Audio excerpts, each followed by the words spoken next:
Postal Outlets has determined that using standard mail service, it takes about 3 weeks on average for a package from China to arrive at an address in Canada. They also determined the standard deviation to be 5 days and that the times are normally distributed. So we're going to find the probability to the nearest hundredth that a package will take less than 15 days to be delivered.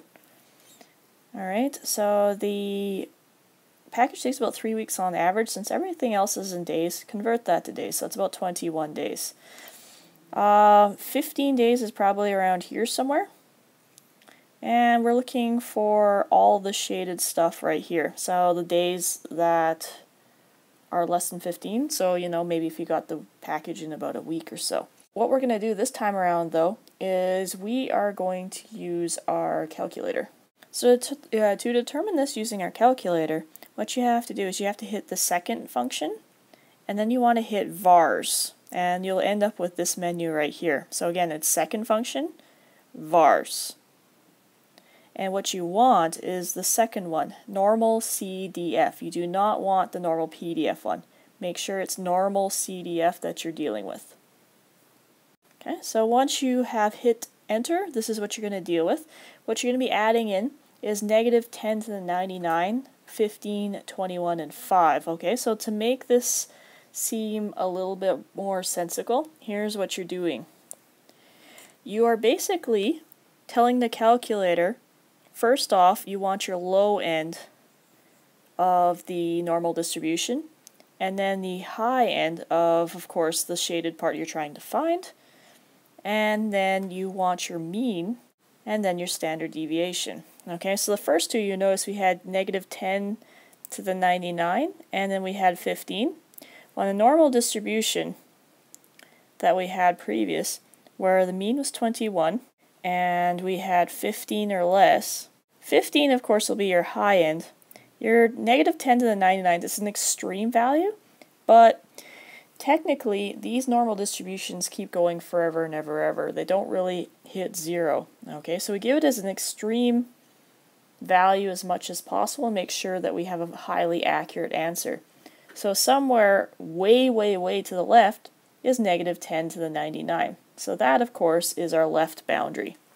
So this is what our calculators, we're telling our calculator to do. We want the low boundary, or the left boundary, then the right boundary, or the high boundary.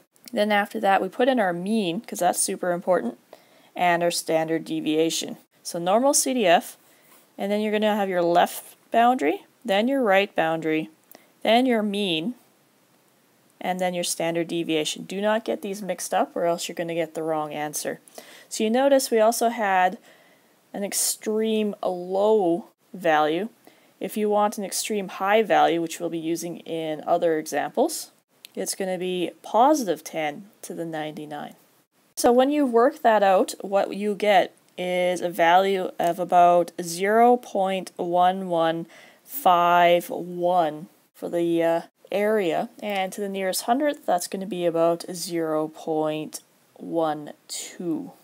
Okay, so keep this in mind when we're dealing with the normal CDF on your calculator. Even as something like this will be your left side, this will be your right side, then of course that's going to correspond with the first two numbers you put in normal CDF. Okay, so left, then right, and then of course after that your mean and your standard deviation.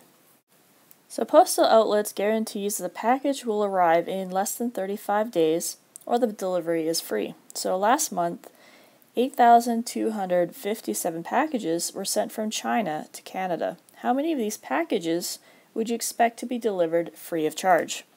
Well, again, your mean is 21, 35 is somewhere around here. And we want, of course, the late packages, anything over and above 35 days, because those are going to be the freebies. Okay, so this is the area we're trying to find. When you punch this into your calculator, your left side will be right here.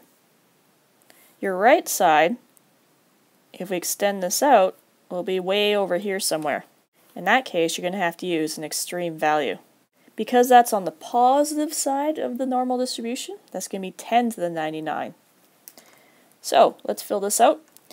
Left is 35, right is 10 to the 99. Then your mean is 21. And your standard deviation is 5. So, when you work this one out, what you're going to have is an area of 0.0026, and you're going to multiply that by the total number of packages, so that was 8,257. That's going to be about 21 packages.